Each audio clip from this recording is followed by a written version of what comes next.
Oh man, all right. So I found out what happened, y'all. We got copyright struck. We got struck with a copyright. Yo, so there's blessings and there's curses, right? To success, right? There's blessings and there's curses to success, right? Not necessarily curses, but there's standards that have to be upheld. And I knew I was pushing it. I gotta admit, Coach Smook was pushing it. I was pushing it with the B-roll footage. I've been pushing it. I've been seeing a lot of channels benefit from it, and I tried it. So I pulled the highlight footage from the game, Western Kentucky game, and that's what I just got a strike for. So we're gonna forfeit that 12 minutes of our stream, right? We're gonna forfeit that 12 minutes of our stream. So if you go back and watch that part of the stream won't be in there. Plus, it was the end of that side. We didn't continue too much, but we still have JB on the line, y'all. We'll bring him on in about 2 minutes. We're gonna give everybody a chance to get back in here. Y'all reshare the live for me. Reshare the live for your boy. Let them know that we back. The man not gonna keep us down. You know what I'm saying? But that's good, man. That means they watching. That means they're watching. People is it ain't no big deal. It ain't no big deal, Mary J. We good. That means the eyes are on us. Yeah. It's okay, man. It's okay. That means hey, I'm glad y'all riding. I'm glad y'all riding for you, boy. It feels good to have that support. Those people rocking with me. But let's get the people back in. Let's share it up. Let's get the people active. If you're in the if I got my Discord mods in here, if I got my moderators in here, put it in Discord that we're back live. I'm gonna give everybody a few more minutes before we get back into the conversation because JB was talking some good talk. We had some good conversation going. And we got this morning, we don't have to rush to get out of here. We got our show set up for this evening. We got some special guests coming in, checking in, giving us some updates and some reports on the Bama. What in the world? Oh, that's my Frosted Flakes. I was like, what in the world is that behind me? That definitely did not look like no Frosted Flakes box. Does that look pretty cool back there? Is that the truth? Does that not look cool? Yeah, you know what, Antonio? The B-roll footage, so that particular footage, somebody has claimed the right to it, right? And it's crazy because I thought I had did enough to edit it, but that's not the one I edited. As you can see, the USF film was not, that's not what we got copyrighted for. I edited it, get my own little tweaks to it. So that's the only thing, that's on me. That's on me. So, blame Smook for that when I'm sorry for this, our vibe. That's on me, but I'm taking accountability. I've been seeing other folks do it. I just, I thought I could get away with it too, but God is accountable. I'm not gonna let me mess this thing up. So I'm grateful that we got out now instead of 2,000 followers later, right? So thank y'all for sticking it out. Goof, chill out. Goof, chill out. Chill out. JB, Goof in the chat acting up. But listen, y'all, we got JB on the chat. We got 25 total viewers. We're gonna go ahead and get back into the show. We're gonna let everybody pull in. Pull up, grab your coffee, get back into the conversation. JB, you back on the line, man? You still back there? All right, man. Let's get this thing. Popping, man. So, jumping back into the conversation, we were just kind of talking about how the difference from last year to this year, the primary differences that we noticed. With our team.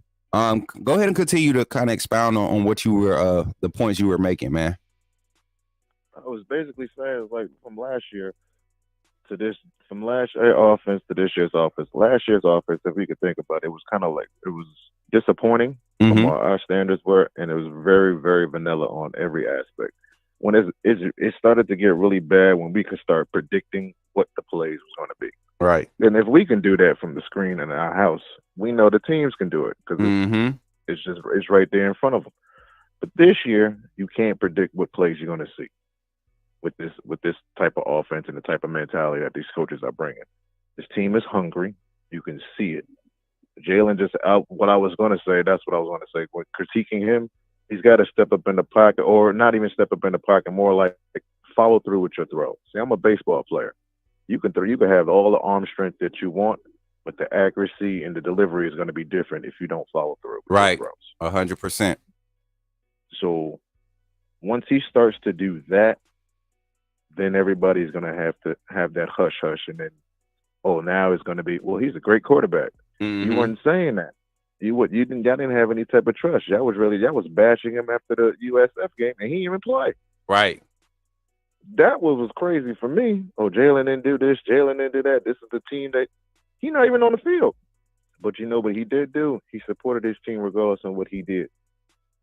He kept bringing his team up. He kept making sure that they were focused and everything. And not we didn't have a lot of focus last year. This year we have this focus. This year we have that type of mentality of we're gonna destroy whoever's in front of us. Right. And we're gonna keep pushing. We're not looking for the next game. We're looking at USF. It might be a personal game because of the outside talks. But this game was just all about Jalen. Control your offense. Be a dynamic player. Be AJ McCarron 2.0 by actually game changing and game management in the game. Yeah, that's all we really ask you for to do. We don't want you to do anything spectacular. Your numbers are going to show regardless of what you do and what the offense that is going to be brought to you. But you have a lot of weapons. You don't got to do it by yourself. Exactly. And we see that.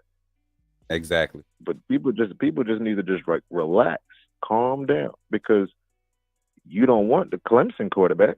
Mm-hmm. You damn sure don't want the FSU quarterback. Right. So be happy with what you have, because if he was to transfer and we had Ty Simpson out here and he started doing all these bad reads, and you'd be like, well, but damn, I wish we had a Jalen.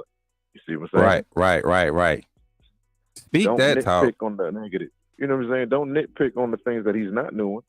Bring up the things that he's doing well, and that's what KD is doing. He's doing things that he knows Jalen's going to be very successful of.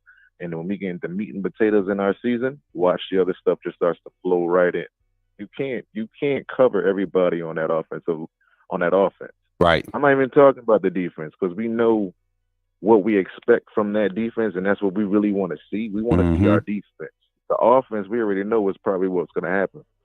We know what's going to happen. 40-plus points every game. You could book that. Right. It's the defensive side that what we really want to see, because if you think about it from the back in the day of Nick Saban teams, that defense ran that team.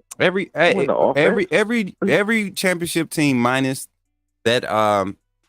I mean, even when Tua came in to save the national championship, that team was a defensive led team because of Jalen Hurts' capped abilities during that season. We saw the offense come out and get explosive at times, but it was very inconsistent that second year under Jalen. He just peaked so soon and wasn't developed correctly. That wasn't on him. But what we did see was that defense remained a consistent factor in why we were able to make it to the point where we got to. And we saw the effects of having a reliable defense. And that was probably the last year we had to rely. We really was able to rely on our defense. Now, I will say this, JB.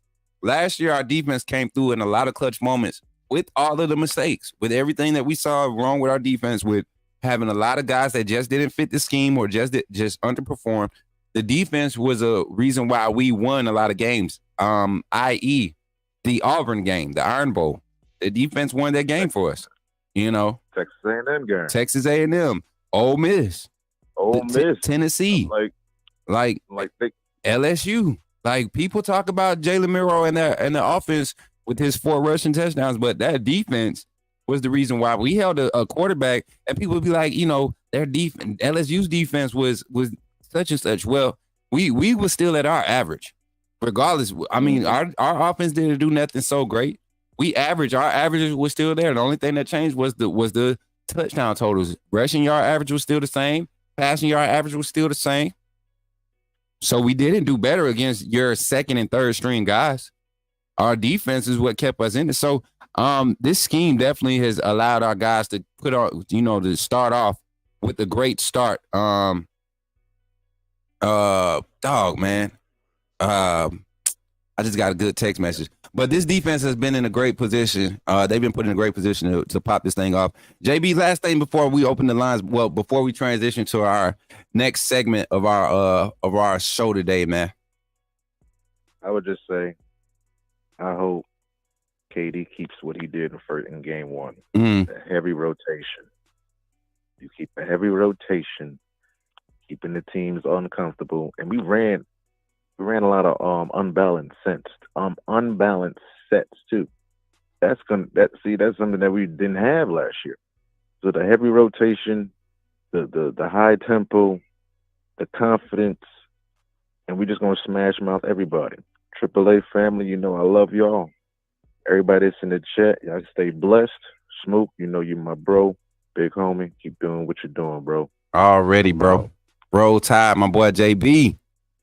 Roll Tide. Yes, sir. Yes, sir. Much love, man. That's my brother right there, man. Hey, shout out to my boy JB for calling in. JB718, one of the moderators, one of the resource. He's our resource personnel for the community. Let me see. What we got here? I'm trying to make sure I got everything lined up correctly, y'all. The show is going good. If y'all enjoying the show right now in the chat, we back. We getting our numbers back up. We're back to 27. I think we had 64 live in the chat on YouTube, and then we had a lot more. I can't even remember. It was up to 186 total. So let's try to get the word back out. If you're on Twitter, chime back in, retweet. If you're on YouTube, let's take 20 seconds right now to share this stream. Get our chat back up. Let's start talking football.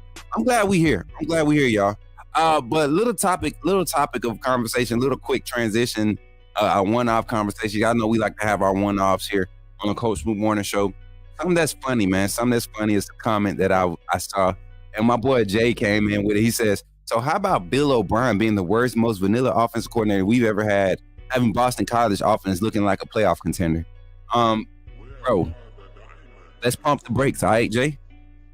I think any offense this year is going to look like a playoff contender against Florida State. Until otherwise proven, Florida State is the most overrated team in the ACC this season. At least Miami showed up and beat a formidable opponent in Florida. That's a good one to have under your belt, regardless of what Florida looks like this season. Florida traditionally is a good tag to have under your belt, a good name to have marked off your list, right? As a win, right? But Florida State to lose to Georgia Tech and Boston College, they're 0-2 in their conference to start the season off. So yeah, it's not looking pretty good for Florida State. Bill O'Brien, man, bump that dude, man. I tell you what, Bill O'Brien, man, I can't stand him as a coach. To say what he said to Jalen, I'd never respect that dude. And I've never been a fan of his coaching career as a whole. So, yeah, bump Bill. Bump Bill, man. Bump Bill. I'm not sure I'm sold on Swarm D yet.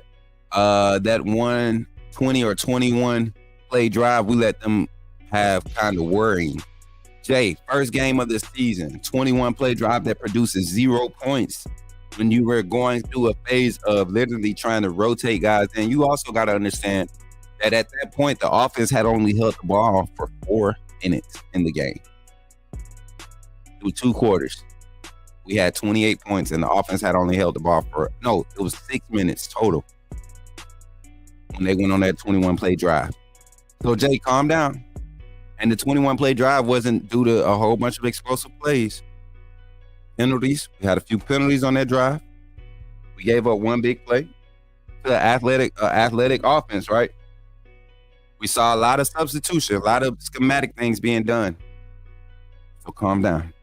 What's up, Dougie Fresh? My boy is back in the building. Listen, I ain't seen y'all running up the super chats today. Maybe y'all saving them for Friday, but if you want to become a co-sponsor on today's streaming, and we ain't begging, just want y'all to know. If you want to make sure your buck is going to your worth, you know what I'm saying, be recognized. 5 gifted super chats, PayPal, Cash App, and Venmo direct donations are accepted, and all green super chats will be acknowledged as co-sponsors on today's stream, right? And don't forget, today's stream is powered by the AAA family, man. My boy Dougie Fresh is in the chat, man. Thank y'all for supporting, man. Here we go. We got Goof in the chat. We got some new people pulling up. Latoya Billingsley is in the building. What's up, sis? Good to see you again. My guy Bruce Williams is in the building. EJ. F Bill with his double chin. Facts, man. Bill could go to hell. I like it.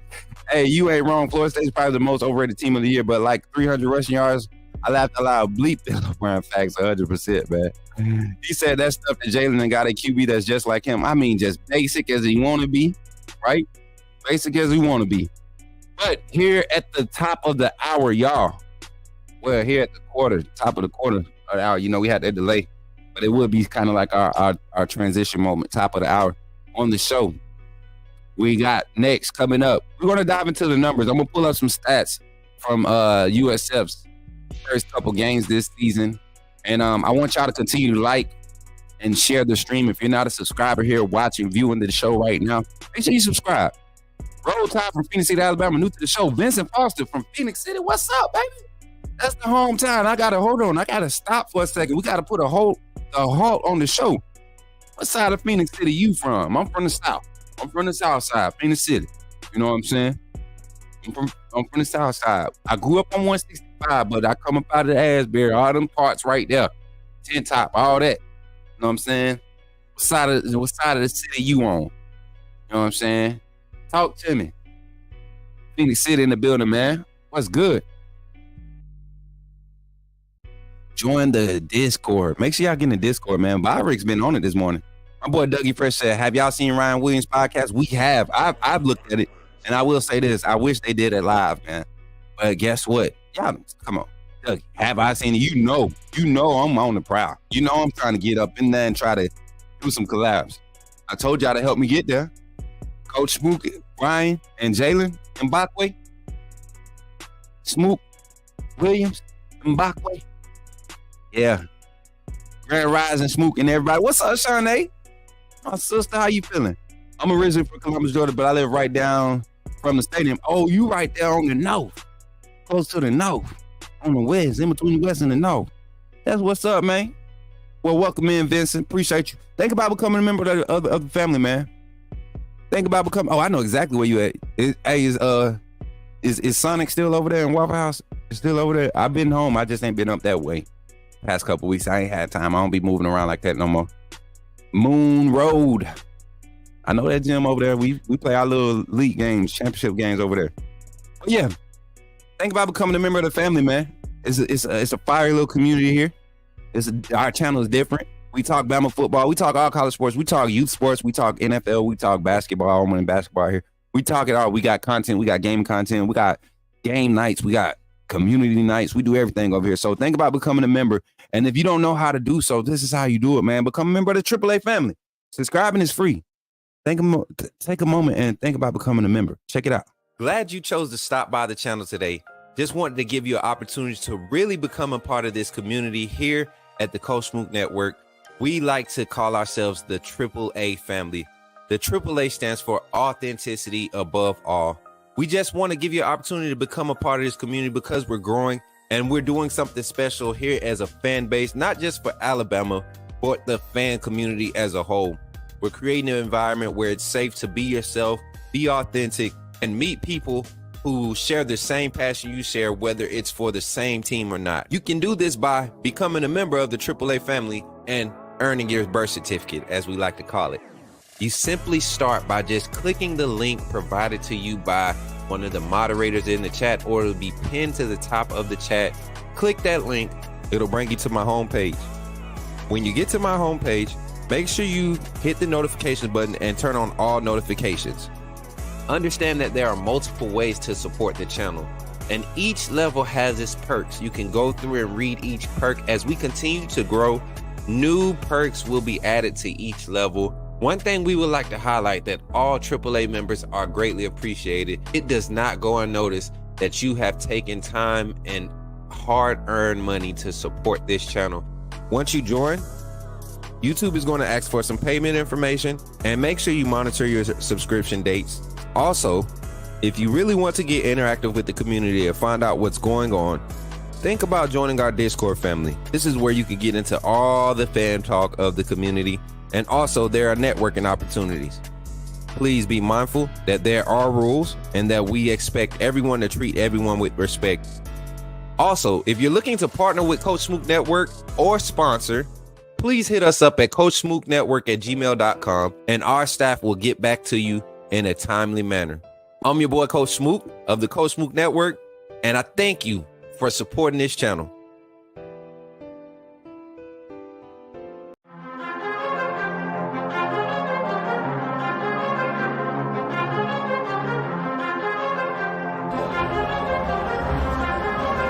Leandre Gota Tejus.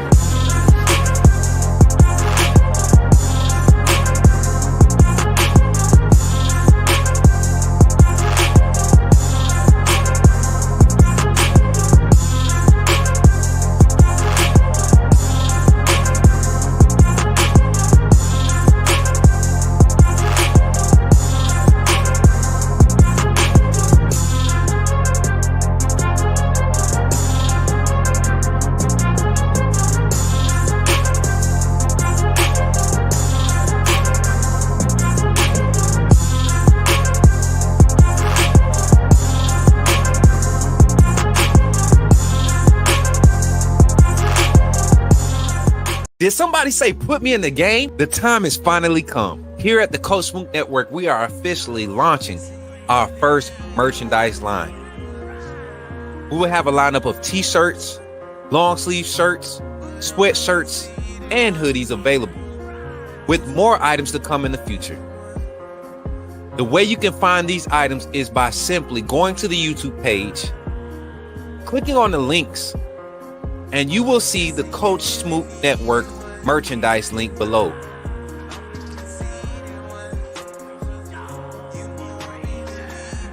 Or during our live stream, type in the chat !merch, and you will see the link come up. And from that website, you can purchase all the variety of merchandise that we have available. Don't wait too long. Don't wait until it gets close to the end. Coach Smook Network is growing fast, and I'm glad to be a part of what we're building here. Thank you for your support, and go get your merch, man.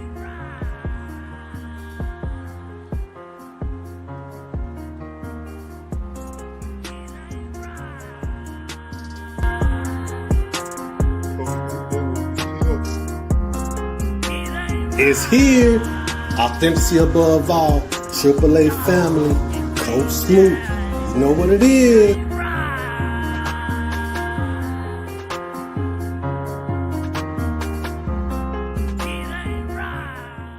Did somebody say put me in the game? The time has finally come. Here at the Coach Smook Network, we are officially... I don't know why it keeps looping. Stop looping. StreamYard. Doggone it. StreamYard keep playing with me. I'm a pause. Didn't mean it like that. Y'all know what I meant. But here, second quarter call in, man. We're going on topic of conversation. That's my twin. Pull up. What up, twin? Yee-hee. I'm mad at you, twin. Hey, so time out. How you supposed to be my sister? I ain't gonna do that to you. No, for real. Next time I'm in T-Town. Next time y'all see I'm in T-Town and y'all in T-Town and we there on the game day, and I don't get at least an opportunity to come by and speak to my family. I tried to see a lot of y'all this past weekend, but it was so last minute with me pulling up. I didn't get to. But if y'all ever in my area, don't hit me up, or y'all know I'm in y'all area, don't hit me up, and we don't try to link up, I'm gonna be mad. I love y'all. So y'all definitely, whenever y'all around, I'm trying to see y'all every time. Don't think I'm not. Definitely trying to. But second quarter calling segment brought to you by the AAA family. Listen, topic of discussion. We diving into the numbers, y'all. Breaking it down, man. Giving our thoughts on some of the numbers, man, based off of last year's production and this year. So we're gonna kind of navigate this thing. Y'all take your time. Take your time with me while we break this down a little bit. I think this is gonna be a good one. So let's get into it, y'all. Get into the numbers a little bit. All right. Looking at this from a number standpoint, we kind of broke off the schematics and talked about the schematics of this thing. Let me pull my mic this way so I'm not talking away from everything. And I'm gonna pull this closer too, so we can have a little bit better volume here. All right, so looking at the schematics of it last year, you see Byron Brown is the young man's name, the quarterback from last year. You look at the numbers he put up last year. He actually had more pass attempts than Jalen Hurts. Less yardage, around the same completion. You see the average, not a very you're not going to see a lot of the volume of his deep balls, of his passes be deep passes, right? You see he had an 88-yarder, 26 touchdowns, 11 interceptions, sacked 38 times. Another offensive line that struggled, something that we took advantage of last year. Him being the leading guy. But then you look at the offensive side, and offensively, their run game was not as effective as I believe it could have been. You had a lot of guys. Naquan Wright is a guy that's very severely underrated. But you look at his stats, suffered some injuries. They got another guy, forget the young man's name this year. They got another running back that they used to kind of 1-2 punch with Naquan Wright. I think it's going to provide our defense some good opportunities. Now, what they do have and what they're going to do is get their speedy receivers in that intermediate quick pass game, and they're going to be able to produce yards after catch. Yards after catch is what these guys do. You see some of their long completions, an 88-yarder, an 84-yarder, a 60-yarder, a 50-yarder, a 62-yarder. So these guys, they like to get the ball in space quick and try to get their guys in open space and open field. You look at their average yards per reception based off of the catch and yards gained after touch. You saw the 7.7 average toss, but you see the average gain is above 7. So that's a good indicator that these guys know how to catch the ball and get up and down the field. This is stats from last year. All right, let's look at what they started off this year against Bethune-Cookman, HBCU. He went 13-20 for 152, 65%, very efficient game, didn't throw any touchdowns. Yeah, I guarantee you he used his legs as we look further down at the stats, but 13-20, that's not bad for 152. Kelly Joyner is the running back I was talking about. This young man, they really rode him, they rode him during that game. And as you can see from the production on the run game, all of their touchdowns came in the run game. You had 5 touchdowns in the run game. I think the quarterback had one. I remember a highlight with him. Yeah. And look, the run game, he's gonna want to use his legs. He's comfortable. He's comfortable using his legs. He's an improvising type quarterback. Again, you see Naquan Wright didn't get the type of production, but you see they're willing to give him the ball, and put him in the situation to carry the ball a lot. Again, receivers, you see the averages. These guys are going to have these averages when they do catch the ball, because they will catch the ball and get yards after the catch. The only touchdown thrown was by the backup quarterback, and that was a 15-yarder to Michael Brown-Stevens. He's, I think, a second string guy.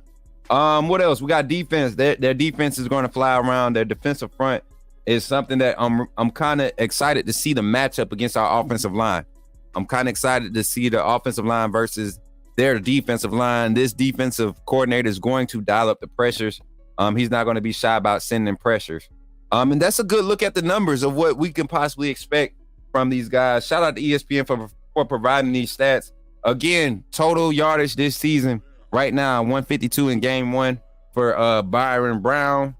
Rushing leader Kelly Joyner with 78, and their receiving leader Abdul Yassim with 73 yards. Looking at these stats, man, and kind of breaking it down, kind of jumping into the conversation. Statistically, offensively, they will have to spread the ball out. They will have to spread the ball out. I don't think they will be able to have an opportunity to effectively use the inside run game. They're going to have to try to get to the perimeter, and we're going to see how effective our lateral run defense game is. That's what we're going to see. Yeah, man. I came out gate 42 on home games. Okay, hey, pull up. Make sure you pull up, Carl. And you'll see where I be at every time. Okay. I see. Okay, we good.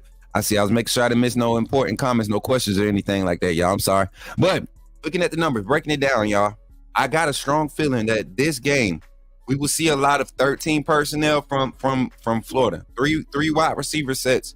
And for that reason, because I think they are going to try to use their tight end to help in the pass, the run blocking and the pass scale. They want to have guys closer to the line of scrimmage, to give this quarterback an opportunity to get the ball out of his hands quick.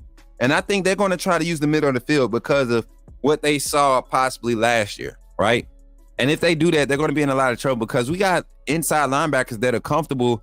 The type of zone drops that we have, the depths and things that these guys are being coached up to kind of dissect post snap, is very effective. This coaching staff is doing it, especially Kane Womack being the defensive coordinator.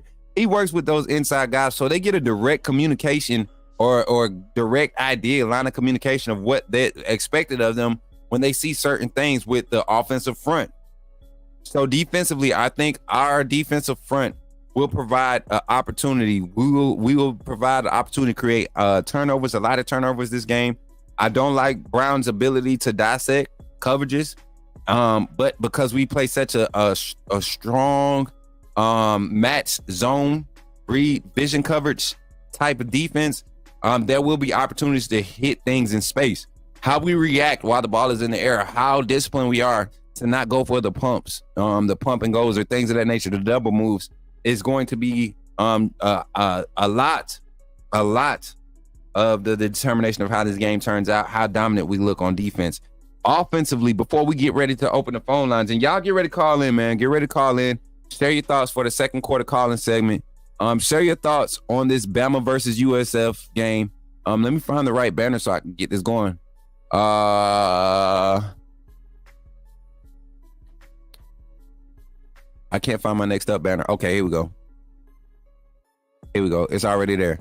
Up next. Yeah, up next. There it goes. What's the number? Stat predictions next. All right, stat predictions on the phone line. So offensively, this game, expect us to attack their defensive line. They have a talented defensive line. Let me pull this roster up. Let me share with y'all this defensive lineup. And I don't want y'all to think I'm just hyping it up because it's Alabama and I want to pad our schedule or the rosters that we're facing. No, these are talented guys. All right. And look at what it is. A lot of transfers in this first group. You got Darius Hawthorne, a senior transfer. This guy comes in with snaps.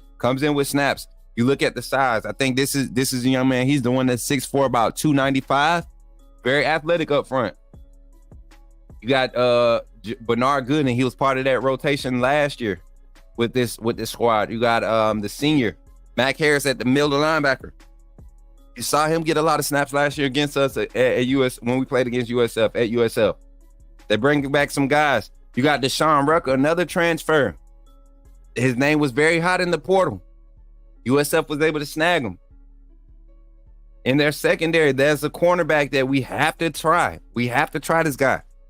If we could find success against him, I think we are able to attack their best corner, and that's going to be none other than the likes of their slot corner, Keyshawn Banks. He's basically their nickel corner. He's going to line up on our slot. If we can attack him effectively, he's probably their best corner guy, their best cover corner. If we can attack him effectively with our offense in the pass game, we're going to have success. And offensively in the run game, our O-line should have success against their D-line when we attack them instead of trying to get our guys to step back in this pass pro for 90%. And then, you know what? What's crazy is the blocking scheme that Coach Kalen DeBoer, Nick Sheridan, and Coach Cap have designed for this offense. It confuses the defensive front. So you'll see pulling guards on full out pass scale plays, right? You'll see pulling guards to the weak side to give a RPO look when you have a full second, third level pass scale concept downfield, right? And that's what makes this offense so extravagant. So we're going to see how well USF's defensive front handles that type of look. Roll Tide said today is his birthday. Oh, snap, Roll Tide. Roll Tide, you come check in on YouTube, on the Coach Smook Network on YouTube, man. Come check in. We got a special birthday shout out for you. Come check in. We're looking to grow our YouTube. So I know you follow me on Twitter. Do me a small favor. Give me a birthday gift on your birthday and just come subscribe on YouTube and pull up and watch what we do for you on your birthday, man. Shout out to you for your birthday, but we got something special on your birthday. Pull up on that YouTube side at Coach Smook on YouTube. So after this quick break, y'all, giving a shout out to our sponsors, we're going to open the phone lines up and hear your thoughts. Give me some stat predictions. Oh, I didn't even give y'all's minds before we go into the break. So offensively, I think offensively passing, Jalen Miro will end this game with a 280 plus pass game. We're talking, 21 of 27 completions. No interceptions. I'm thinking 3 passing touchdowns. No, I'm thinking 4 passing touchdowns this game at home against USF. 4 passing touchdowns. So we're going 21 of 27 for 280 plus, 4 passing touchdowns. No rushing touchdowns this game. No rushing touchdowns from Jalen Miro, but I see him with 70 rushing yards. 7 or 8 attempts for 9+ average, right? 70 rushing yards. Run game, I see leading in the stats. I see Jam Justice in this order. Jam Justice and Rich in that order as far as production. Yardage wise, I see Jam with possibly the high of the day, pushing that 110 mark. Justice right there behind him, right at 100. I think Rich comes in and gives us a strong 60 yards with a touchdown. 1 of 2 rushing touchdowns from our running back room in the first half.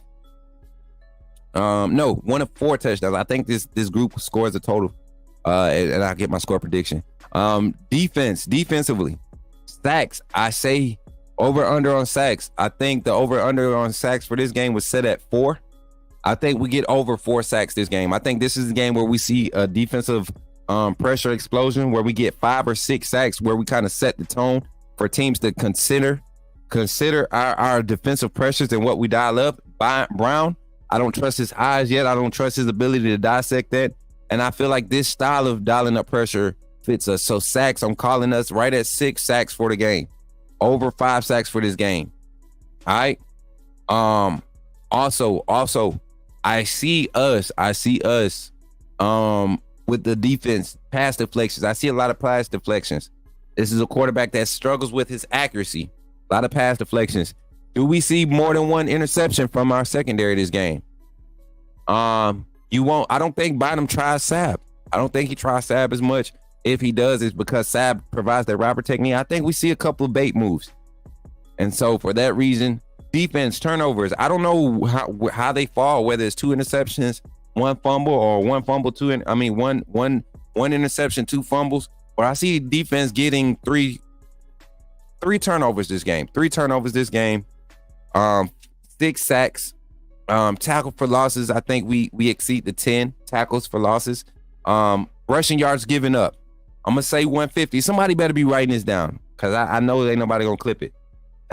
We at the 30-minute mark, so I know where to go and clip it at. Less than 100 yards given up for rushing and passing yards. I think they will touch 120, 140 passing yards, but it won't be 140 effective passing yards. This will be a game where we will be able to force. We will not give up any drive points. I think the points will come off of field goals. This team, if we start slow, we only give up 6 points to this USF team. 2 field goals.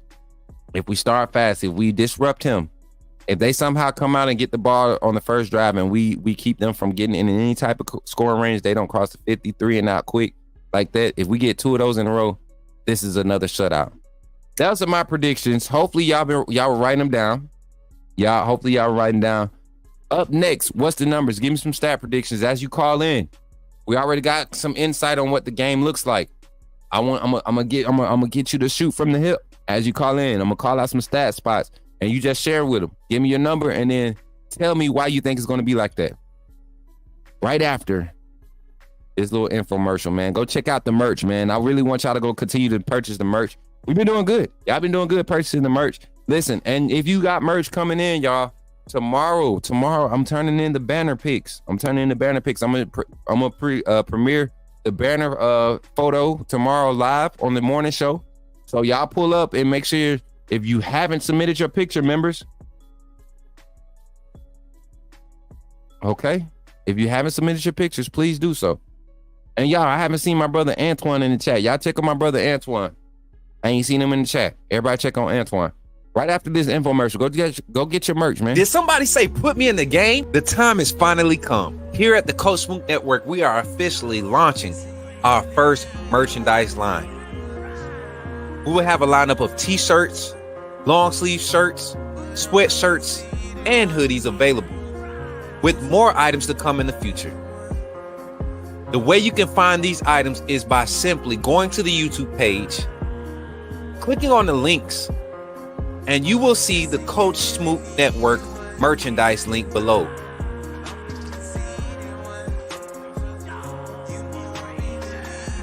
Or during our live stream, type in the chat !merch, and you will see the link come up. And from that website, you can purchase all the variety of merchandise that we have available. Don't wait too long. Don't wait until it gets close to the end. Coach Smook Network is growing fast, and I'm glad to be a part of what we're building here. Thank you for your support, and go get your merch, man.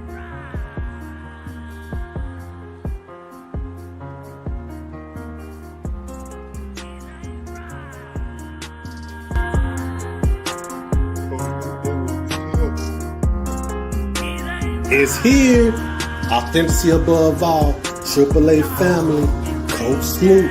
You know what it is.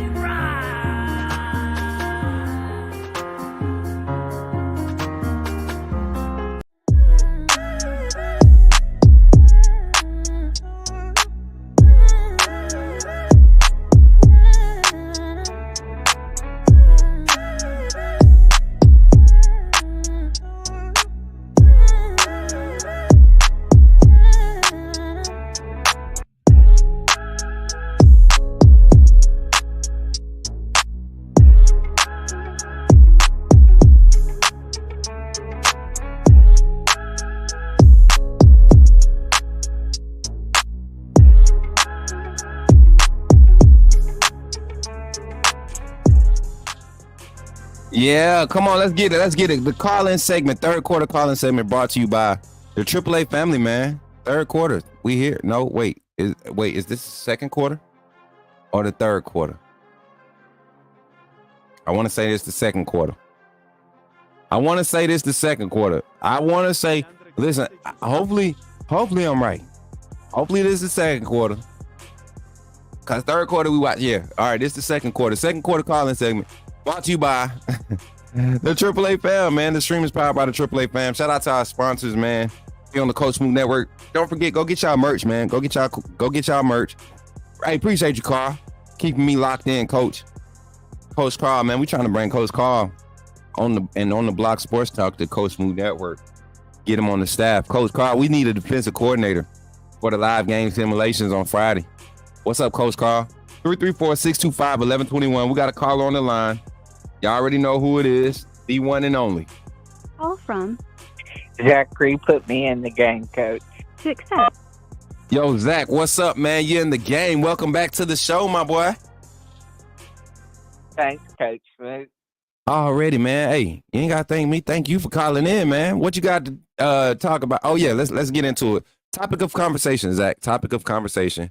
We talking about the stats, man. I'm gonna shoot off some stat predictions. Well, not predictions. I'm gonna give you some stat categories, and I want you to tell me what your numbers are and why you feel that way. All right.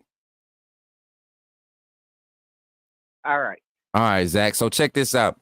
Let's start on the offensive side of the ball. Everybody loves to talk offense, so let's go ahead and knock it out the way. Passing stats for our boy Jalen Miro. What's your take on it? Okay. I'm gonna say I'm gonna go with nine pass attempts again, because I don't think we're gonna show a whole lot of what we got like we did last week. So I'm gonna say about 9 pass attempts, 9 to 13 range pass attempt wise, for about 200 to 250 yards. I'm gonna go and that's just for Milrow? That's just for Milrow. What how many yards and pass attempts we getting for Ty? Okay. 9. I'll go with 9 for Ty. Okay. So 100 yards. Okay. 50 to the 100-yard range. And okay, that's for Ty. All right, so check this out. That's we only going to go too deep. That's the passing yards. So you saying only 9 pass attempts by Milrow for 200 plus, and you saying Ty gonna be around the same with 100 plus. Yeah. Okay, let's move to the running game. Let's go to the running game. I want y'all to remember these stats. We're gonna get some chat reactions. You already get some reactions, chat.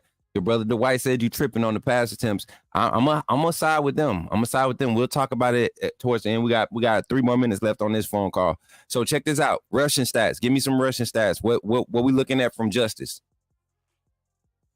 Okay. From Justice, I'm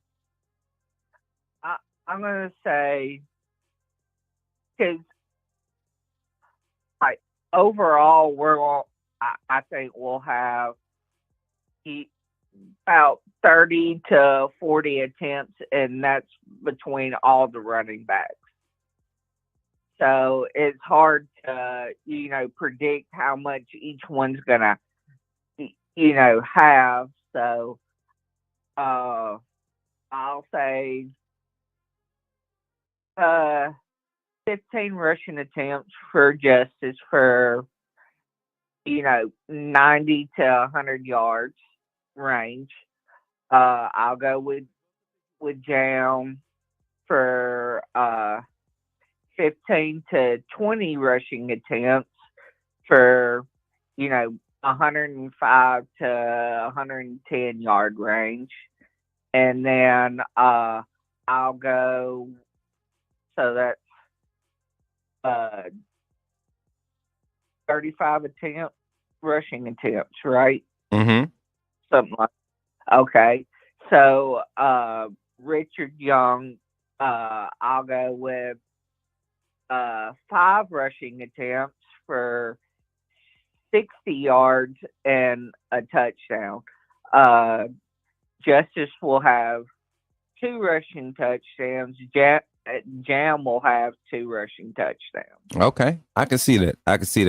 Now to the receivers, and then we'll get the score prediction. We'll get offensive MVP from you, and then we'll get we'll get the score prediction. Then we'll get the offensive MVP for the receivers. Give me your top 3 receivers. Your top 3 receivers, receptions and touchdowns. No yards, just receptions and touchdowns. Your top 3 receivers for this game.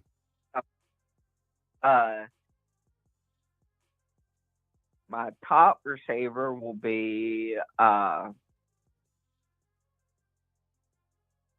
Kendrick Law. Okay. For I'll say 7 receptions for around the for 70 yards. How many touchdowns? I'll get 2 touchdowns for him. Okay, who you number 2? Reception. My number 2 will be Ryan Williams. He'll have about 3 catches for about 80 yards. How many touchdowns? And a touchdown. Okay, who's your third receiver? My third receiver will be Jeremy Bernard. He'll have no, scratch that. It'll be Caleb Odom. He'll have 2 or 3 receptions for 30 to the 50-yard range, because he'll be playing in like that cleanup row, so he won't have, I don't think he's going to have as many opportunities because he'll be in that second wave of rotation, so he'll be more with rotating in with Ty Simpson, and then if Dylan Lonergan gets in it, or Austin Mack, whichever one gets in, second half of the game. Okay, Zach. Final thing, and then we're gonna open the phone lines. Your final score prediction: Alabama versus USF. Okay, I'm gonna go 56-7. Alabama, my prediction. Alabama 56, USF 7 is yours. Yes. Okay. All right, Zach. Well, appreciate you calling in again, man, for the third quarter, putting your numbers and your stats out there. Remember those numbers, man. And everybody else that's listening, write your stats down. Remember your numbers. We're gonna start recording this stuff and doing it in the community, man. Might start giving out some random prizes. So Zach, write your stats down. All your major stats. We're talking on the offensive side: quarterback, passing, yards, touchdowns. Right? Passing yards and touchdowns. Running back, passing carries and touchdowns. We're talking receivers, receptions and touchdowns. And on the defense, we're talking tackles, sacks, interceptions. All right? Turnovers, fumbles, and interceptions count over as turnovers. So we'll do tackles, sacks, and turnovers, okay? All right. And I want everybody to go ahead and have that prep for when you call in. All right. But Zach, I appreciate you, my guy. I appreciate you for calling in, and roll tide, my guy. Roll tide. All right, man. Yes, sir. Come on, y'all. 334-625-1121. Get on the line. Let's get your numbers in. Talk. Let me hear where your heads are when it comes to the Alabama Crimson Tide as far as the stats and the production here on the second quarter calling segment. Y'all, we are rolling this morning. I mean, we had that one little hiccup with the copyright, but that's an easy fix. We go back, download it, re-upload everything, edit it, clash it together. Show will be good. Everybody come back and watch it again, and we'll be just dandy. Will we not? 334-625-1121. Call in, y'all. Don't leave me hanging. Don't leave the phone line dry today. I believe Ryan will turn a short pass into a TD this week. I think that's possible. I think there'll be a few of those happening. What I will say is this. I think this week the focus will be to get a few other young guys some opportunities to make big plays like that. I think Kalen DeBoer and this staff will make a conscious effort to not allow Ryan Williams attract all the attention coming from the quality of depth on our offense. I think that will be a focal point. Look for the likes of possibly a Caleb Odom or Bubba Hampton or an Emmanuel Henderson or one of our tight ends to be highlighted in the passing game this week. Look for jet sweep action to be a lot more effective this week. Bubba Hampton, Emmanuel Henderson, Kendrick Law, Jeremy Bernard. Those guys will be used. Cole Adams will possibly. I think Cole Adams will get more opportunities to get receptions this game. The quick pass game is right down his alley. Something that he's very effective in.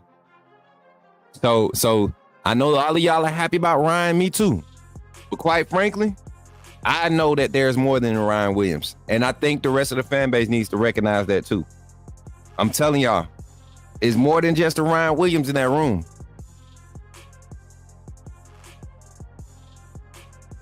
Thad, you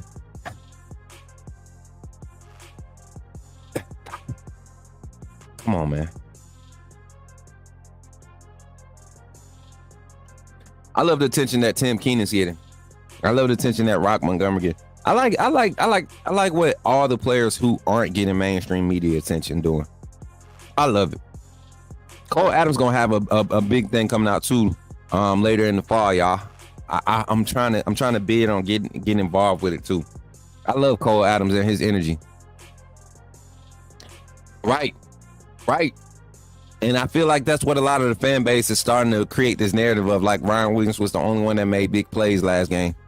I saw a lot of freshmen make big plays. Drake Kirkpatrick, Red Morgan, Jalen Mbakwe, Xavier Brown. Who else? Kevin Riley, Daniel Hill. I've seen a lot of those young guys make plays. You think Cole Adams gets a punt return touchdown? Hot take. I like that one. 334-625-1121. Talk about that, man. Hot take. That's what we don't ever account for special teams productions. I like that one, Khalil. I'll give you a horn for that one. I think Cole Adams gets a punt return this game. I could see it. I wouldn't be mad either. I think he deserved it. Hard-working guy. Listening to Coach KD last night on his show, I think there will continue to be a lot of rotation, so the ball will be spread around among the receivers. And that's what I want people to understand, Katrina. The play design, I think this staff is confident in keying guys in that receiver room. Any receiver, just about any receiver in that room. I think they're comfortable with keying any one of those guys for a certain pass concept and making it happen that way. So we got about 4 more minutes, y'all, left on before we get into our third quarter segment. And we're not doing the fourth quarter calling segment on Thursday shows. Fourth quarter calling segment is for Fridays now. We've turned Fridays calling segments to the fourth quarter. We've got this concept going that all week you get a chance. You get the chance to kind of wind up and kind of talk the game up. But the fourth quarter is when you get to say your last words. So that'll be Friday. One of the DBs might take one in session to the house. I feel that. Yeah, White, I seen it. You know what else? NCAA giving Cole a lot of love on his speed and agility too now this week. Have y'all seen the updates on the abilities? Cole got some speed upgrades. Ja Latham got some speed. I saw Justin Jefferson. They gave him another speed boost. Shout out to all 52 of y'all in the chat right now. Shout out to all 52 of y'all in the chat on YouTube. All 50 of y'all over there on Twitter, man. Make sure y'all take a chance to share it. We're about to go into our live reaction segment here in the third quarter. What's up, Carla Hinton is in the building. Carla Hinton, how you feel? Hey, Carla. Go ahead and get that membership. Go ahead and sign up for that membership. We got Carla Bailey. Go ahead, join the family. Carla Hinton. Tell her stop rubbernecking. Dwight, tell her come on to the right side. She been hanging out on the other side. She need to stay on this side right here. We got the fire. But listen, right after this little quick infomercial, y'all. Right after this little quick infomercial, I'm going to thank you all for becoming being members of this channel, man. And for those that aren't, man, check out the link in the chat. But this is the last infomercial break before we end our show today. We got our next segment. I'm about to upload the B-roll footage for the interviews from yesterday. And we'll dive into the conversation discussing some of the topics that these coaches highlighted. And with today, because of how much time we have left on the show and because we stayed on schedule, we get to really dive into their thoughts. Once again, y'all, please do not blame us for the quality of questions asked by some of these reporters, the team reporters. I'm prayerfully before the season's end, we get a lot more quality questions, right? And a lot more quality reporters. But we got some solid stuff this week. Shout out to Emily, man. She been doing good, getting us some good questions in. So shout out to her. But yeah, let's jump into it. And thank y'all, man. Thank y'all for being supporters. All my AAA members. Thank y'all especially for taking time out and hard-earned money to support this network, man. It's not something that's mandated, but you all y'all saw fit to do so. So I appreciate you all. Every bit, every cent, every like, every share, every donation is appreciated. Remember, there are multiple ways to donate: Cash App, Venmo, and PayPal at Coach Smook Network. At Coach Smook Network is how you donate directly. You can also donate by super chatting here on the live, or 5 gifted memberships, and that'll get you acknowledged as a co-sponsor on today's stream. But without further ado, thank you, AAA family, for supporting this network. Welcome. First of all, I just want to say thank you for joining the AAA family. By doing so, you have committed to supporting this channel monetarily, and for that, I could not thank you enough. I'm glad that you saw fit to contribute to the growth of this network, and because of that, you will have access to all the behind the scenes content that we're going to be placing on this channel, backstage access to all the vlogs, VODs. We got all types of content. You will have early access to it. Also, any event that you see come out with outside with Coach Smook, or anything sponsored or partnered with Coach Smook, will be preferred. And we will all make sure that we're all taken care of. This community is going to continue to grow. Don't miss out on any opportunities to network. We have other content creators. We have business owners. We got entrepreneurs. This is Coach Smook Network because we believe in networking. We want to uplift the community. So thank you for contributing to helping that mission, seeing that goal. And that's really what we're here for, right? We're here to uplift and continue to grow. So thank you for all your contributions, and welcome to the family. AAA SOS.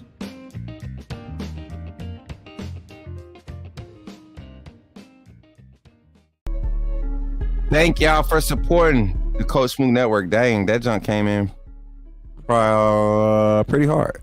Pause. I'm gonna have to pause it for some of y'all.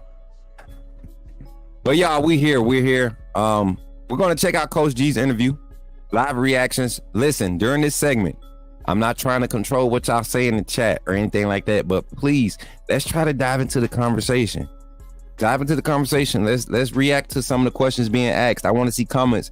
I'm still steadily working on clipping the show to get comments across the board. I want to start putting at least like 2-minute clips of comments being said in the chat. So we got our live reactions to our post-practice interviews here. Y'all check it out. I'm going to run the clips all the way through. We got some time today, so we get to watch them all the way through. Yes. Here on the Coach Smook Network. And we'll be running a few banners at the bottom. No more call-ins for the day. Thank y'all for supporting the channel. And let's dive into it, man. Let's see what Coach G had to say post-practice yesterday. Here we go.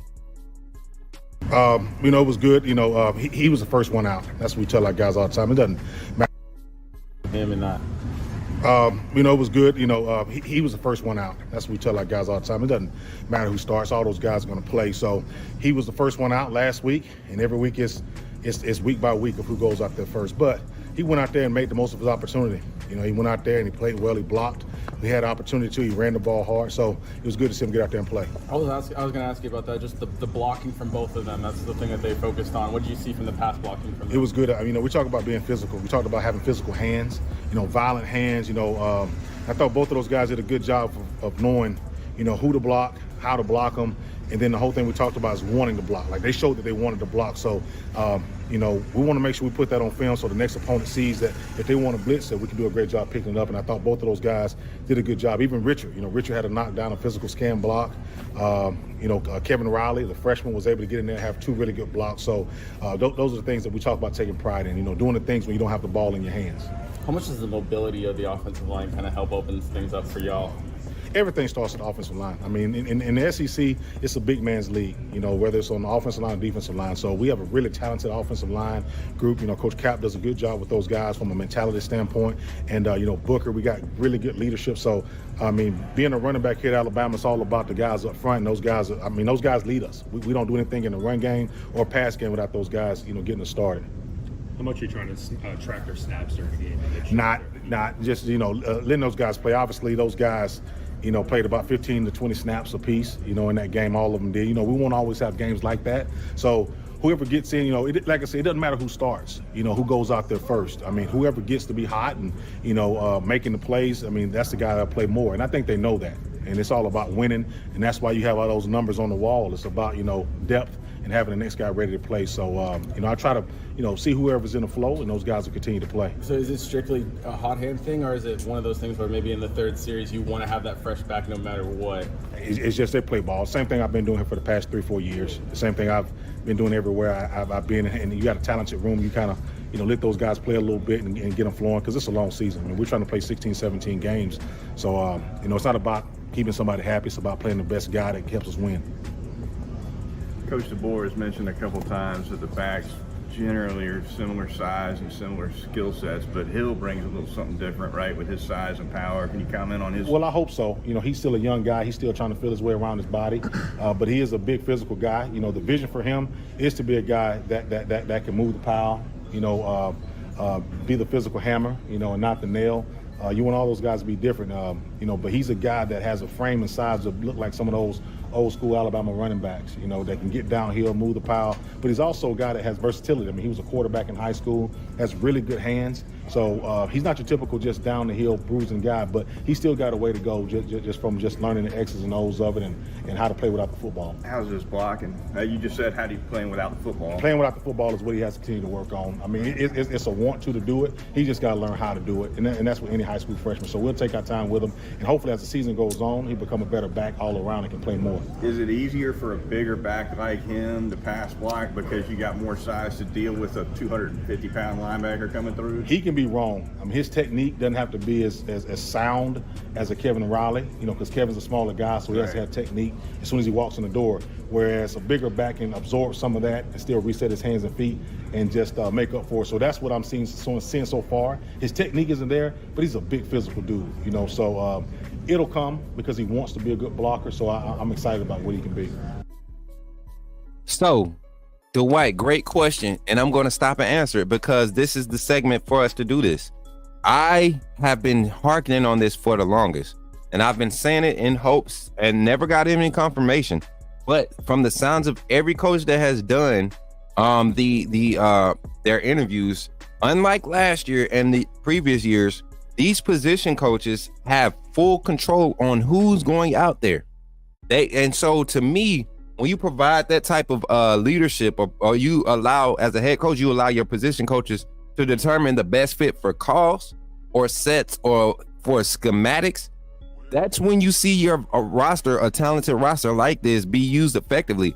You don't overutilize anybody and have one guy thinking that they have to do all of these things great. Everybody can do everything good, but what do guys do great? You heard them highlight different things that each back does great and everything that they need to work on. So you if you have two backs that are great in pass blocking, don't put Daniel Hill in some young running back who's still learning, right? Don't put him in just because he's a big back and he does good at the position. No, put him in when he's ready, especially when you have other. So Coach Sheridan might not know in full detail who's doing that effectively.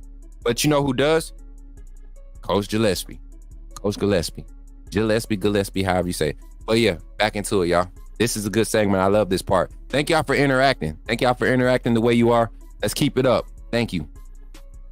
What makes Cole Adams explosive as a punt returner? We watched him first game. Looks like he needed one crease and could have been gone. Yeah, you know, and this is his first time holding that position. I think being a punt returner is all about trust, first of all. So obviously we trust him a lot. He's done a good job, you know, catching the ball, you know, but the next part is being explosive. And you can't teach that. You know, so I think he looked at the film and saw there was some opportunities for him to get vertical and make some big plays. But I think, you know, with that comes, you know, the humility that he had because he realized he left some yards out there. So I'm expecting him to come out and get better week by week. And I think we'll start with this week, him, you know, catching the ball, making the first man miss, get vertical, and being an explosive guy he can be. Is there anything you've been emphasizing having been on the staff from last year's team and having already been on the staff that prepared for USF?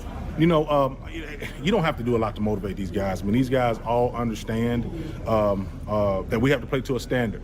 And obviously last year, I don't think anyone in the program feels like we played to a standard that we should play to at Alabama, regardless of who we're playing. You know, obviously South Florida's a really good team. They do a good job. They're going to go play hard, but we just have to worry about ourselves. You know, it's always about us, not about who we're playing. So not a lot of rah-rah motivational, you know, speeches that you have to give these guys. These guys understand that whenever we play an opponent from the past season, we have to go play better than we did. So regardless if it was Mississippi State, Tennessee, Ole Miss, it just happens to be South Florida that we played last year. We didn't play to our best football. We got to go play better this week. What you see from Next up, we got Coach Robinson, outside linebacker coach on the defense.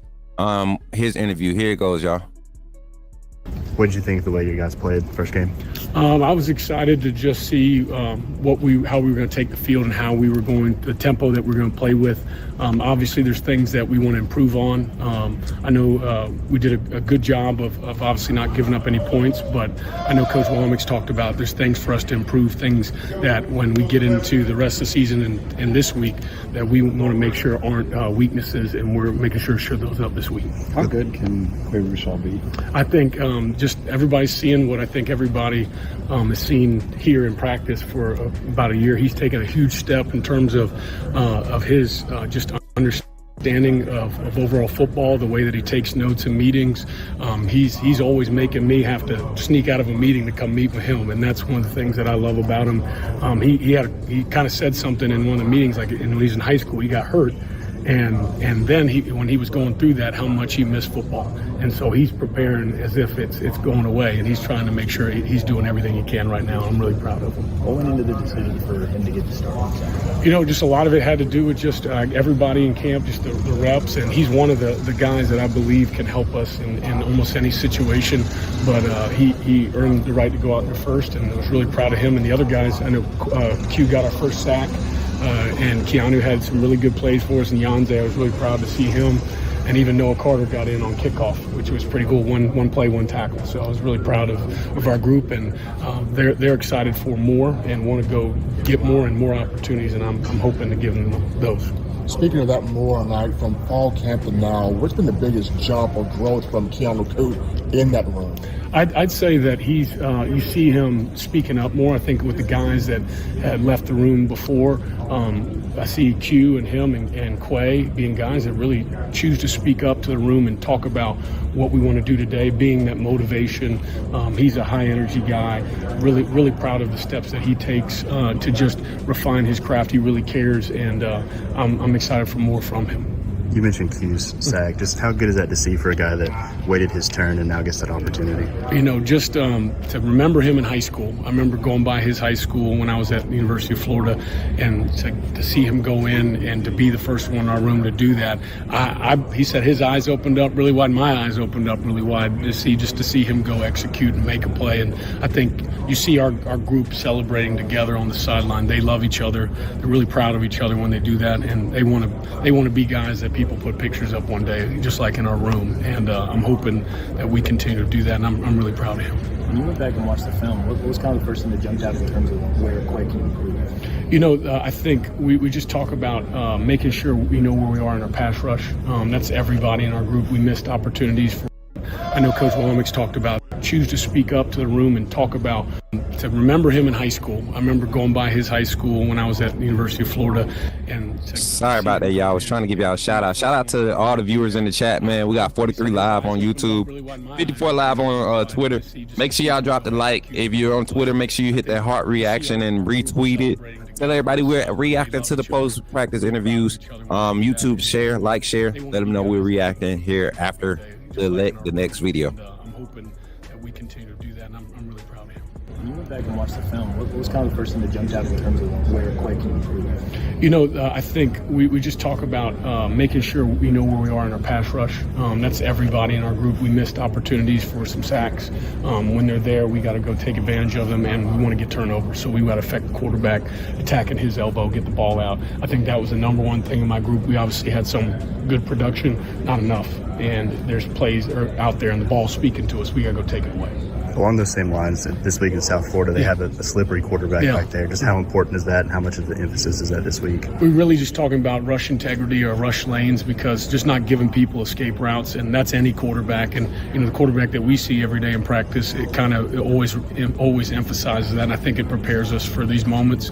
Obviously, in the game, you're excited. First one, you start to see a lot of things you talk about in fall camp and spring and summer showing up of, hey, this can't happen. How do we take that away? And really proud of our guys and how they handled hearing that on Sunday. Yo, so here, last one with Coach Roach. I think what you've and before seen... hold on, y'all, before I let Coach Roach's interview roll. Listen, this is awesome to see Coach Roach here on the main podium, getting his respect as one of the assistant coaches. Him and Coach G are your assistant head coaches. So it's good to be seeing him with that banner behind him. But also, man, this is a tenured coach. He continues to be one of the top recruiters in the nation for the University of Alabama. So, and he has probably the deepest talented group on the roster in the defensive line. So let's check him out, see what he got to say. And shout out to Dwight again, man. Y'all give Dwight some love for these clips. These are not the full interviews. These are just hot points, good things to talk about. And we're going to dive into them as we finish up with Coach Roach for this round of reactions. Good things. I think what you've seen is the things that guys have worked on throughout the week and throughout camp, all right, to put them in a position to have some success. Obviously, there's a lot to get better at, and from week 1 to week 2, that's what you expect to happen. But, they did good stuff, and we got to build on it. You talked on Monday about guys who had to trust them to be over a certain line to play a lot of reps on Saturday. What did James Smith show throughout camp that y'all were able to trust him? Yeah, I think James has grown up a lot. I think James is taking his game to another level. He's worked hard, and he's getting what he deserves. He came in every day throughout camp, and he's continued to improve. And, that's good. We're trying to build depth in that room so several guys can go out and perform, but he's done a tremendous job. What is the number of defensive linemen that's the perfect scenario to rotate in? I like to get everybody ready to play, and I think we're as good as our weakest link, and those guys have worked hard and done what we has to do. We just got to continue to improve. We can't kind of settle and be like that. And the younger guys that's come in, they're pushing the older guys, and the older guys are trying to do things to a certain standard. So, we'll. Hey, y'all see, it's crazy. So the White was actually getting this done when I checked in. My boy was on the job. Y'all seen the message pop up. I was like, dang, I didn't know Discord pop up like that on my screen. But yeah, that's definitely on the White's phone. The White. Hold on, let me get it. The White. Back to it, yeah.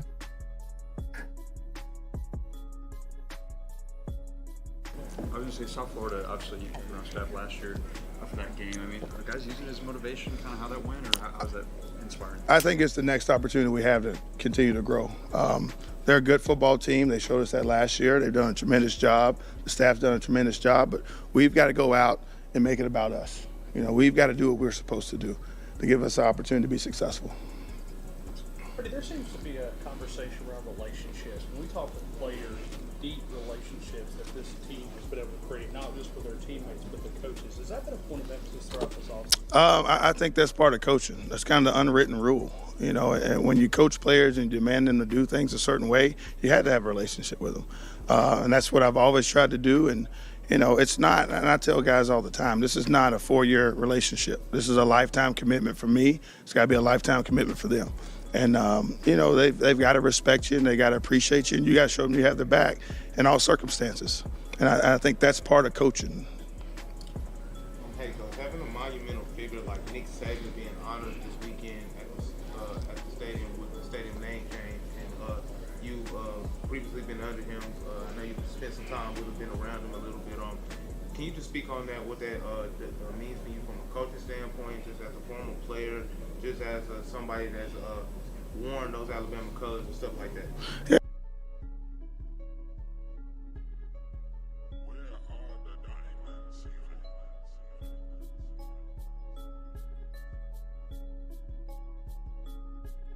I'm doing the same thing Coach Roach doing. What? I'm doing the same thing Coach Roach doing.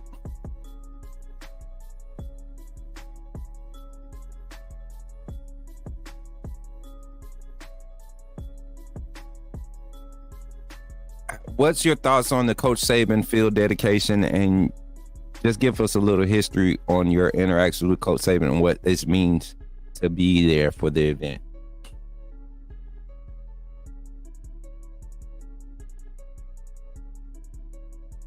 I'm not hating either. I'm just saying. Yeah, Coach Saban gave me my first opportunity. I'm always grateful for that, and I've learned a lot from him. I kind of started with him, went away, came back, went away again and came back. So he's always treated me like his own. I didn't have the opportunity to play for him, but very, very grateful for him, and he deserves everything that's going to happen Saturday. Tremendous coach, even a better man, and I'm glad to have an opportunity to be a part of that. The 0 on the scoreboard, of course, is yeah. But there were some long drives in there. When you go back and look at that, were there any? Yeah, there were some missed opportunities. We got to get off the field on third down. We got to have we got to make it a point to affect the quarterback. Maybe bat some balls down to help the guys out in the back end. But that's part of growing up. Some opportunities that we got to do. But it was tremendous that we held them and they missed the field goal. And I think the effort by Tim Keenan on the fourth down, I think it was really, really good.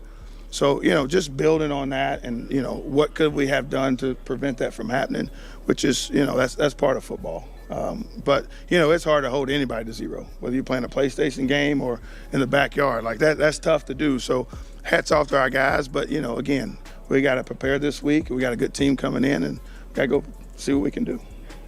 And also, what challenges does a dual threat quarterback like you and Byron Brown present to your position group, just the Alabama defense overall?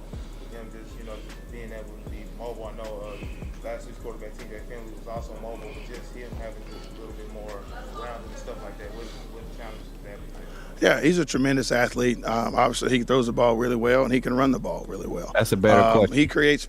That's a better question. Definitely a better question. I rock with that one. Plays when things broken down, he's got the ability to delivery. create something, and it's a challenge for all of us. You know what? I commend this young man. Great rebound. I want my face on the screen for this one. I'm gonna talk trash about it when he messed up. I'm gonna give him his flowers when he do good. Great rebound. Great delivery on the question. Great delivery on the question. This is like your 8th or 9th practice. You should be good now. You should be feeling comfortable with how it feels in there. I want this young man to win, man. Another young black brother, no race thing, but another young black brother who has studied. This is what he went to school for, to study this.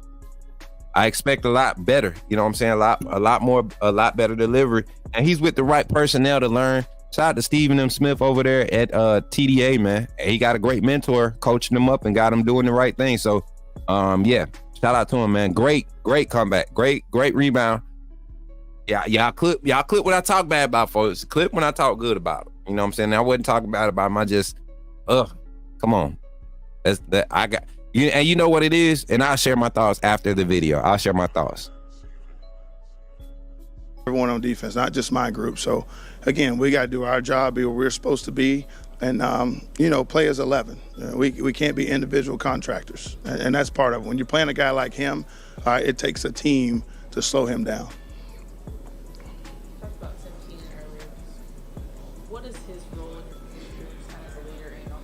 He's a tremendous guy. I mean, comes in every day, works his butt off, and, had a great season last year. He started off the right foot now. Helps the young guys out, too. I think that's the big part, kind of letting them understand what the standard is, what is accepted and what's not. I'd take 10 of them. The kid's unbelievable. And, again, it's day in and day out. He's consistent in what he does. You know you're going to get when you walk in the building, and you appreciate that as a coach. As one of the only coaches on the staff, you and Coach Gillespie, that saw USF last year, is there anything that you've been emphasizing? No, I just think you always got to respect your opponent, regardless of who it is. And they're a good ball club. They may not be in our conference, but they have scholarship players just like we do, and they want to go out and win as well. So we've got to do our job and do a good job of it, and come out ready to play. Yes. Here we are back live here on the Coach Smook Network, doing our last half hour of the show, reacting to the post-practice news and getting our last final thoughts here on the Coach Smook Network. Listen, I saw a lot of your comments throughout the whole thing. Let's kind of go back and review some of the coaches that were up. You talk about Coach G that came up first, and his whole thoughts on this running back room was very interesting take, some that we were kind of like expecting. He said a lot of things that we knew, but to hear him and the expectation and the standard that's set for this running back room to be able to effectively, as we see Ryan Fowler across the back of the interview, shout out to my bro Ryan Fowler, was in the back there behind Coach G.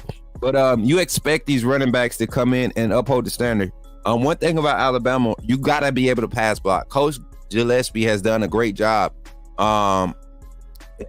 in the past with most recent backs, Roydell and Jace. Both of those guys, you saw them improve in pass blocking. Najee Harris, the same, as much talent as he had. What kept him off the field early in his career at Bama was his inability to effectively pass block. And you saw guys in front of him that were capable and did so. Same thing with Josh Jacobs. He came in, that was his struggle. Always, not always being able to effectively pass block. And so the thing is, you see a group of young guys who are willing to learn. You're willing to learn.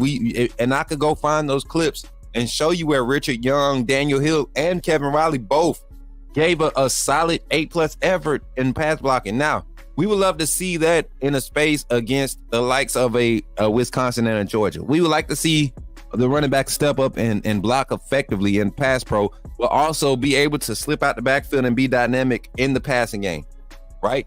So what I would like to see is from this running back room this weekend is not only for them to run the ball hard when they get the ball, but also to be just as committed to pass blocking. Also, when there are screens, if too many times where running backs kind of get lost in the back, this QB power run game is going. A lot of the key blocks are determined by the running back. These guys got to be able to get out and not be scared to be physical. I'm confident in our H-backs in the run game and our tight ends. I'm confident in their abilities. Those running backs, we got to see those guys be consistent. So Coach G highlighting that, but Kevin Riley, that whole young group, Daniel Hill, to have their names being talked and mentioned, that's a positive sign. Jam and Justice, we knew what we were going to get from there. Richard Young is always going to be an X factor for me, and I'm excited about that. Now, hopping over to react to kind of what Coach Rob was saying on the defensive side, talking about the outside linebacker room. This is not the deepest room, but probably athletic wise, talking about range of skill sets. This is probably the most talented room on the team. You're talking about guys that are bigger individuals, the 235 to 255 range in this edge rush room. These guys are running anywhere from a 4.4. I think Justin Jefferson, even though he's not an outside linebacker, you're talking about linebackers, guys who come down to the edge and play edge rusher. You got guys like Noah Carter, 6'4", 6'5", 6'4", 235, 240, right? He's a 4.4 guy. You're looking at the other edge rushers, Keanu Colt, who's a speedy guy, Quay Russo, a more solid, bigger, speedy guy. He's coming and running a 4.51, 4.49-inch range. Like, these are some speedy guys. Q-Rob is a 4.4 guy. All of these speedy guys on the edge have clocked 20+ miles per hour. They're coming off the edge, and they get to utilize their skill sets in this style of defensive play calling that Kane Womack loves to dial up. I'm telling you, this week, we're going to have to see these guys play with such a discipline because they're dealing with a quarterback who's very athletic. As my boy Jada Goat pops in and says, pass rush lane discipline is key this week. Oh, you come in say right after I said it. You get what I'm saying? So a lot of people are paying attention. But one thing for sure is this year, we have to be able to secure tackles. There was a lot of times last year where guys had, they didn't necessarily had, they didn't like lane discipline. It's just they would, the slipperiness. We got to be able to secure those tackles when we create havoc in the backfield, when we create disruption at the mesh point. We got to be able to blow those things up and secure those tackles in the backfield. We have to. And the outside linebacker production is huge as far as being able to do that. And we're going to see a lot of the two wolves on the field sets this week. The one true D lineman your two true D linemen for your 3-man front. You're going to see a defensive tackle and a defensive end as your interior guys. And you're going to see two wolves playing the wide 9 techniques, spreading the O-line out to where even if they run the ball, safety and linebacker support at the second level, Rover, Husky, inside linebacker, Mike linebacker, weak side linebacker, and free safety run game support is going to be important in this game. Gap discipline, shooting those gaps and being disciplined. Trusting that you're shooting your gap and that the man behind you is following up to clean up. Shoot your gap with your eyes open. Head up. Can't wait to see it happen. Outside linebacker room, Yanzi Pierre, I see him making a few plays this weekend. Whether it's hurries or possibly a sack. Quay Rousseau, we're going to see why the buzz is real about him. Next up, talking about Coach Roach, man. You talk about his relationship to Coach Saban and his past with Coach Saban. But also coming back to the University of Alabama, continuing to recruit at a high level. This defensive line rotation is going to be put on display this game. How effective it's going to be, we don't know, because this offense, on any positive play, they're going turbo speed. So how effective can each rotation of offensive linemen, how effective can they be in disrupting the tempo of USF? The D-line is going to be key to the success of our defense this week. This week, in particular, in establishing the dominance. Facts. And you know what, Piano Man? If you go back and watch the game, a lot of the missed tackles were from our defensive linemen. And I would like to say this, and I'm not going to, because I don't know what goes on in those trenches, but it seems like a lot of this is a lot of eyes being closed at the point of contact. Naturally, you're going to squint, but these guys got to keep their heads up and stop reaching for thread. Grab a limb. Grab a limb. Too much jersey grabbing. I know it's a sign of strength when you can snatch another player up by their shirt, but I really think we need to get back to old school tackling and wrapping up. Driving through guys. You know what I'm saying? This will be a game where the defense will have an opportunity to create a notion that this can be a dominant defense. Another shutout is not out of the picture. It is in reach. It is in reach. It is in reach. So with that being said, y'all, thank y'all for tuning in today, y'all. As we get ready to close out the show, I got a few announcements I want to make. Let me pull up the right banner as we close out, man. Today's show was definitely a banger. How y'all feel about today's show? Y'all run some comments up in the chat, man. Appreciate y'all for kicking it today on the Coach Smook Morning Show. Listen, tonight, we got special guests popping in. Y'all know the one and only, RJ Gardner, walk-on running back for the University of Alabama. We're going to get into the conversation of post-game reaction from Western Kentucky last week and what prep looked like for him from his point of view here at the University of Alabama as a walk-on getting ready for this game against USF. How did he assist the defense in preparing to go up against the likes of Naquan Wright and the other running back they got, Joyner, that we'll be seeing a heavy dose of this week?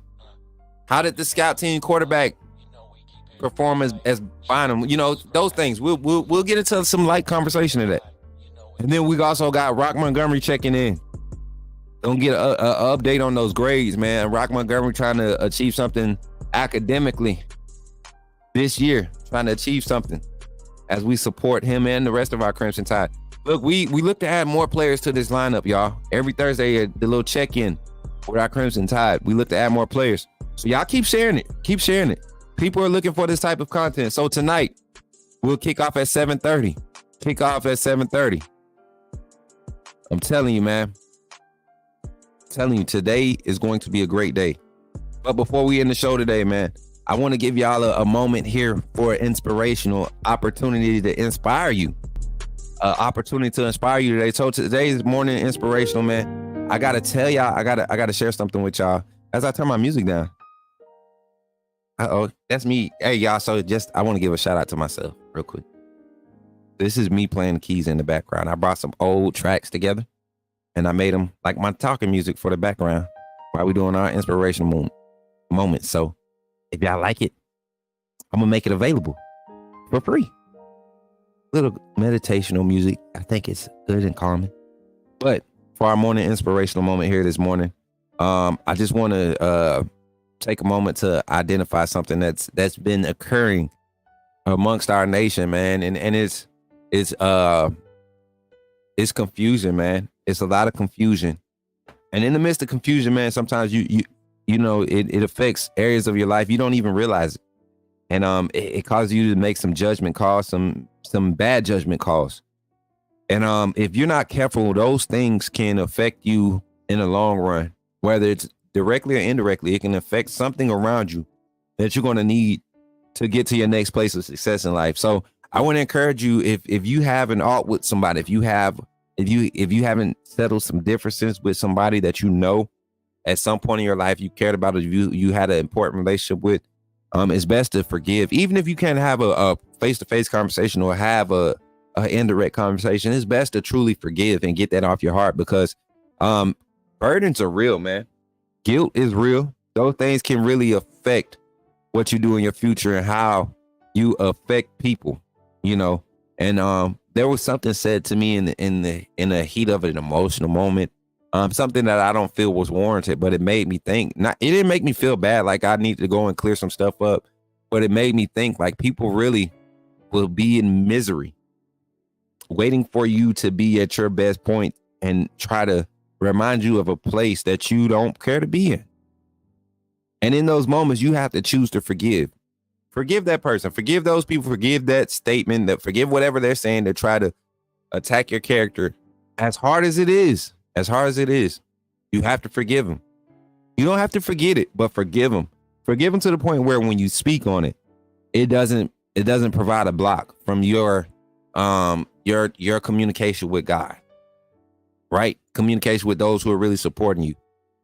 And I don't mean to continue to circle back to this, but you all remember my situation with Kyle Henderson. You know, I had to choose to forgive that man, forgive that young man, and just say, hey, you know, emotionally, it might have did some things to me emotionally, you know, good and bad. But overall, I have a mindset to continue to push because I truly forgive him. And if I saw Kyle today,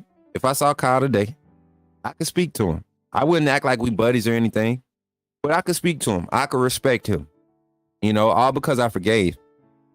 Will I forget what he did? Nah, nobody will. I don't think any of us will ever forget that. I don't think you all will ever forget that. It's a lot of things that's happening in your life that you won't forget, and it's not smart to forget, but forgive. There's some things that's happened that really have scarred you in your life, and you gotta really forgive in order to really and truly enjoy the good things in life. And it's going to be hard. It's not going to be easy. It's not going to be easy.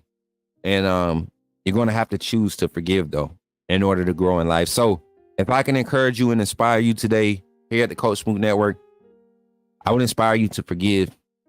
It doesn't matter what it feels like. It doesn't matter what it looks like. And it hurts sometimes, man, because the people that's saying this stuff, it's like the stuff they say, you wouldn't expect them. Especially when you know you gave your all. Like me, I know I gave my all to Bama football on YouTube. I know I did. I know I made it about the team. I know I made it about the bigger picture. I never made it about Coach Smook. I was very confident in what I brought to the table, but I never made it about me. I always made it about the team. And some of the things that was said about me and some of the things that have continued to be said about me and spread, It hurt the emotions, but I had to forgive. I had to forgive. In order for me to get to where I'm at now, to have the community and for God to place the people in my life that he's placed in my life, I had to forgive. Because then it would not be space. If I didn't forgive, it wouldn't be space for people like y'all, man. Shout out to my pops for pulling up today, man. Shout out to my pops for pulling up today. And also, man, before I get out of here, I got to do something else special. But if I had to inspire you all, I would have to say forgive. I would have to say forgive. Forgive. Get up the energy to forgive. Pick up the confidence to forgive. And you'll live a better life. You'll enjoy your life. You could breathe a lot easier. Forget with forgiveness on your heart. So, thank y'all for tuning in today. For tuning in today to the Coach Smook Network, man. We got vibes here. We got vibes here. All right. Like, share, subscribe. You know we keep it live. Thank you, AAA family, for supporting and being the driving engine behind this stream. For everybody in the chat, man, thank y'all for pulling up. All the comments, all the words of encouragement in the chat is greatly appreciated. Zach, I appreciate you, man. Everybody, appreciate y'all. Don't forget to check out the merch, man. We got the infomercials on the way out. Thank y'all for tuning in. It's been great. How many likes did we have on the stream? Kimberly had to work this morning. How many likes did we get on the stream? And then before we get out of here, I got to do something. I got to type something up. Let me see real quick. Today is September 5th. It's a special day, man. And it's a special day. I know y'all haven't heard his voice on here in a while. He's been working and grinding. Shout out to my one and only baby brother, who is 32 today. Today is September 5th. 2024, September 5th, 1993. I don't remember the day. I was only two. I don't remember the day verbatim, but I remember the story. This young man, my brother, happy birthday, bro. He wasn't due for another month and a half, I believe. I think it was like 2 months. But yeah, shout out to my brother, man. He was born a preemie. And if you've seen him today, which you will one day on one of the streams, you will see him post-game show. He's here today, 32 years later. They were saying that he was going to have all these health issues. He ended up being the biggest of the bunch. September 5th, 1992. Did I say 93? 1992. My baby brother was born. He rounded up the bunch. As you all know, we have my oldest sister. She's not my biological sister, but blood could not make us any closer. Michelle, then my oldest biological sister, Kiwana, and then me, and then my baby brother to Corey, whose birthday is today. Shout out to my brother, man. Y'all shout out to my brother Corey. Give him your birthday, your best wishes. If you see him, check him out, YBKC Real, on all your major platforms. All his music is coming out, man. He got some new releases, man. We're gonna be featuring some of it at the tailgate party, which is the September 28th. Don't forget the 27th, we doing our link up at Bolero. Don't forget 6 p.m. We linking up. 6 p.m. We linking up. Be on the lookout for that event. The Coach Smook VIP hosted by the Tailgate Party Committee for the Alabama versus Georgia game. And then last but not least, man, shout out to you all of our sponsors, Diamond Sports Group. We're talking about the lab in Phoenix City, the development training for all of your youth athletes, young and old, all the way to college. They even do training with some NFL athletes, adults. They helping guys develop. All right. And then you got the lab. You got D1 Elite, 7-on-7. You got Savage Elite. You got the Elite Longhorns, the Savage Longhorns. Then you also got the Twin City Outlaws, youth national champs. Their organization. Shout out to Russell County Athletic Department and none other than Man of Standard Executive Security. My brother Willie McMillan, man, shout out to you for being sponsors of the stream. Shout out to all the AAA family and everybody that's a part of the Coach Smook Network, y'all. I appreciate y'all. Shout out to Thule Gang the Fam for providing all your background music here on the Coach Smook Network. You'll be seeing a lot more of their content and their music. You'll be hearing it a lot leading up to the Alabama-Georgia game, especially the ready to play. The final cut drop will be out soon. I think we're gonna do a little revamp. We're gonna revamp it a little bit because I've been feeling real vibey. I've been feeling like I want to get in the yo. So maybe I'll keep that one. I can be like, oh, he rap too, man. My family is full of music. Is this my sister, Ayana? Is this my sister, Ayana? If this is my sister-in-law, Ayana, hey sis. That'd be crazy if you actually in my chat chopping it up. I can't get this girl to say 2 words to me in person. I just started getting hugs. We've been family for almost 10 years now. And I just started getting hugs. If this is you, Ayana, what's up, sis? You know I got to pick at you. Ayana is the tough sister. She love everybody. She she be jacking folks up. Don't play with Yana. Man, you don't have to recognize me for doing clips. I just try to make... Nah, bro. You been doing your thing, man. Shout out to Pops, man. I'm pretty sure Mom probably pulling up right behind him if she not listening to him. Listening right next to him. But thank y'all for pulling up today as we close out our show, man. That's how we do our little close out. Y'all know the numbers start dropping off when we closing out. That's cool. Shout out to Mario King for pulling up on Facebook and liking the stream, man. Appreciate that. And we had a high number of viewers today. We peaked out before we got copyrighted last stream. On the last one, we was at 169 total viewers, y'all. So I love y'all. Thank y'all for pulling up. And on your way out, man, make sure you check out the merch. Make sure you check out your opportunity to become a member of the AAA family, because here it's all good. Join the Discord. The links are in the chat, man. Catch y'all on the next show tonight at 7:30 p.m. with our special guest, J.R. Gardner, running back at the University of Alabama, and Rock Montgomery, offensive lineman at the University of Alabama. It's been fun this morning. It's yours truly, Coach Smook of the Coach Smook Network, and I'll catch y'all on the next one. You already know. Did somebody say put me in the game? The time has finally come. Here at the Coach Smook Network, we are officially launching our first merchandise line. We will have a lineup of t-shirts, long sleeve shirts, sweatshirts, and hoodies available, with more items to come in the future. The way you can find these items is by simply going to the YouTube page, clicking on the links, and you will see the Coach Smook Network merchandise link below.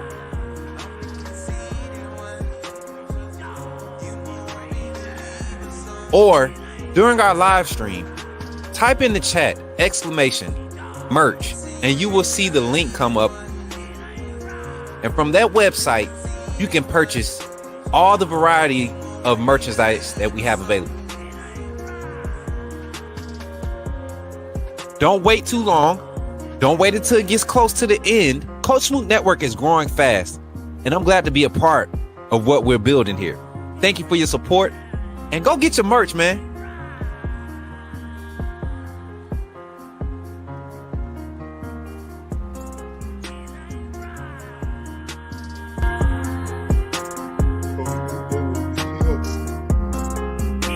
It's here. Authenticity above all. AAA family. Coach Smook. You know what it is.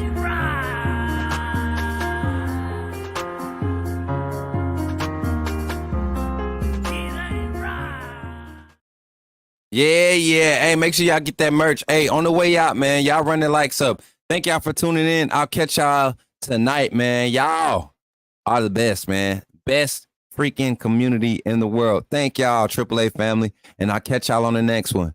Much love, much peace, all the blessings to you.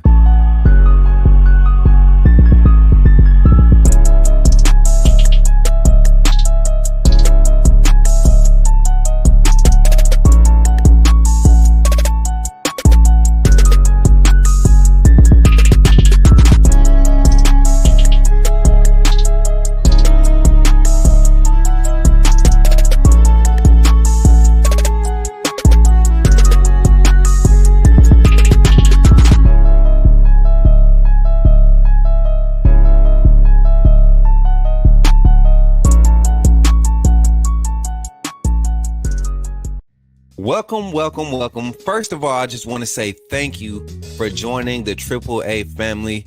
By doing so, you have committed to supporting this channel monetarily, and for that, I could not thank you enough. I'm glad that you saw fit to contribute to the growth of this network. And because of that, you will have access to all the behind the scenes content that we're going to be placing on this channel, backstage access to all the vlogs, VODs. We got all types of content. You will have early access to it. Also, any event that you see come out with outside with Coach Smook or anything sponsored or partnered with Coach Smook, will be preferred. And we will all make sure that we're all taken care of. This community is going to continue to grow. Don't miss out on any opportunities to network. We have other content creators. We have business owners. We got entrepreneurs. This is Coach Smook Network because we believe in networking. We want to uplift the community. So thank you for contributing to helping that mission, seeing that goal. And that's really what we're here for, right? We're here to uplift and continue to grow. So thank you for all your contributions and welcome to the family. AAA SOS.